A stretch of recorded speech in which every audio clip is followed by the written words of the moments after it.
Ok, donc nous allons demander faire un stretching du postérieur du cheval. Donc je demande le membre postérieur, gentiment en descendant. Je la pousse un peu pour qu'elle mette du poids. Et pas tout à fait. Voilà. Donc j'attends que le postérieur se stabilise. Voilà, qu'elle se détende bien. Souvent les chevaux vont un peu crisper. Une fois que je suis là, je vais mettre ma main derrière le jarret à l'intérieur. Position, comme les maréchaux ferrants. Voilà. Je descends sur mes genoux en même temps que la jument descend. Déplie son membre. Et je vais dans le sens qui l'arrange. Si elle veut aller à l'intérieur, je suis. Si elle va à l'extérieur, je suis. Il faut être dans le sens du confort. Autre position, qui peut être plus pratique pour certains. Mais attention pour que le cheval. Il faut avoir confiance dans le cheval. Je me mets derrière. Et je vais faire le même étirement. Ça me permet là de visualiser la détente au niveau de la fesse, de la cuisse. De voir la cuisse qui descend. Voilà. Quand elle reprend, je la suis, je ne la bloque pas. Si elle voit que je ne la bloque pas, elle continuera. Je descends, j'essaie d'aller un peu plus en arrière, si elle est d'accord. Là, elle veut aller un peu vers l'intérieur. Elle repart, je l'accompagne, c'est pas grave. Là.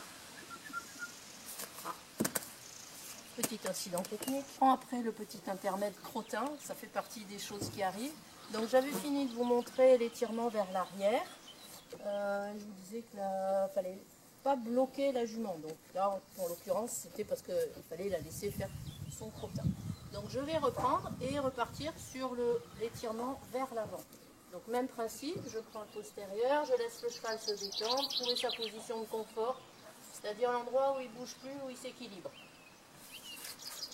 J'amène le postérieur vers l'avant, voilà, et même système, je soutiens le jarret d'une main, de l'autre côté je suis au niveau du pli du pâturon, des glaumes, et j'amène le membre vers l'avant. Je suis sa direction, elle va aller à l'intérieur, je la suis, à l'extérieur, je la suis. Et là on observe pareil la cuisse qui descend, elle est presque posée, voilà.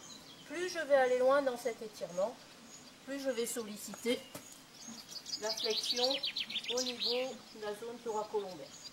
Là, je m'en reprends, c'est pas grave.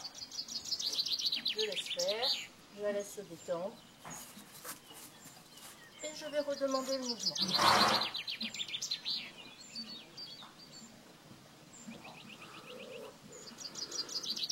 Voilà.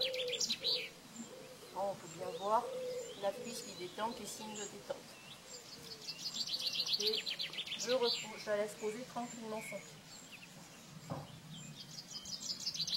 Voilà, ce sera tout pour ce petit stretching du membre postérieur.